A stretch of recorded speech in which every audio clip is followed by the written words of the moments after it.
I want to try and put this in context for you because the Prime Minister gives an interview in which he says the only book he believes in is the Constitution. Just that day, one of the most prominent Muslim clerics comes out and says that the Prime Minister is violating his Rajdharma. Joining me now is my colleague, Headlines Today's Executive Editor Javed Ansari.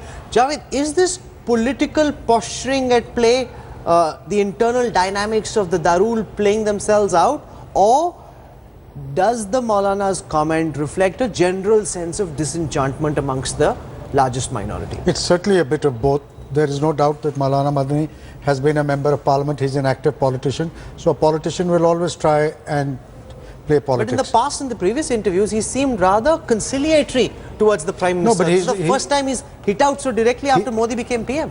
Yep. Perhaps he's reflecting a genuine concern amongst the minority. We've seen in the past members of the Christian community come out and protest and voice their fears. You're now seeing the Muslims. And perhaps this stems from the fact that although the Prime Minister himself has never said anything since he's become Prime Minister which may have hurt the sentiments, but he's now Prime Minister of India. He needs to be proactively combating and preventing such things from happening. There, I believe, in the estimate of the Muslim community, the Prime Minister has fallen short. What does a fatwa mean in reality? Because it has no legal sanction. Muslims aren't bound to follow what the Darul Uloom says, even though the Darul Uloom has got huge influence all across northern India. But, you know, what does, if the fatwa were to be passed on the 15th and the 16th, as the Maulana wants, what would it mean? A fatwa is just an opinion. It's a response to a query that is asked of it. There is no concept of papacy or a pope in Islam. Nobody can give you an edict which you have to follow.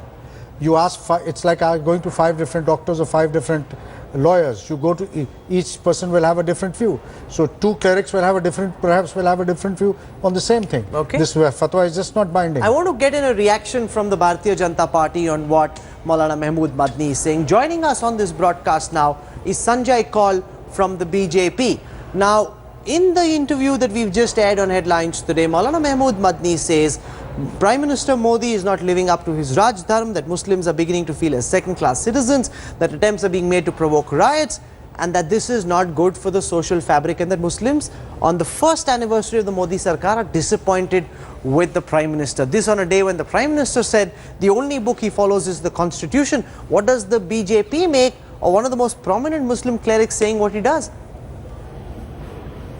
Well, naturally, we're disappointed that that this is the line of thinking that Maulana seems to have developed rather quickly, and also that in the absence of any concrete evidence, or in fact even a semblance of rationality, to start talking in these terms that actually basically, I think he end up belittling his own words and the importance that that the institution assumes. No, but Maulana Mahmood Madni is different from his elder brother, right?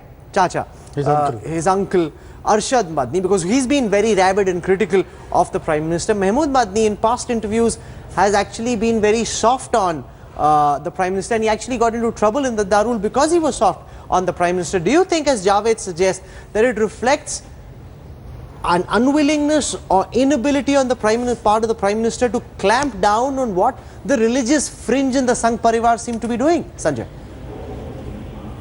No, look, if you're asking me, my point is that you also remember, and you're right, that while he seemed to be very soft on Mr. Modi before those elections, he also quickly changed his stance when he came under pressure. So it's completely possible that this is really part of the same practice of pressurizing him into taking some sort of a position like this. But at the same time, I do understand that the idea that there are what we call fringe elements, and that this idea is being kept alive more importantly by people like him, when in fact it is the government and Mr. Modi who would not like to be distracted from the agenda of development. Okay, Javed wants to respond very quickly before I end. Yes, Javed. I'm a bit surprised with this answer. He says this idea of fringe elements has been kept alive. I mean, Giriraj Singh, Sakshi Maharaj, Sadhu Prachi. Forget that. The governor of Uttar Pradesh has twice voiced an opinion on the Ram Mandir Babri Masjid dispute. He's a constitutional figure. He has no right, no business talking in these terms. Okay, we don't, as always, take sides on the newsroom. We put the facts out, we put the comments out. You've heard the opinions. You decide where you stand. Javed Ansari for joining us tonight. Thank you very much. Thanks also, Sanjay, for joining us with your first reaction. Of course, there will be a lot more reactions through the day tomorrow on this big interview that we've broken here.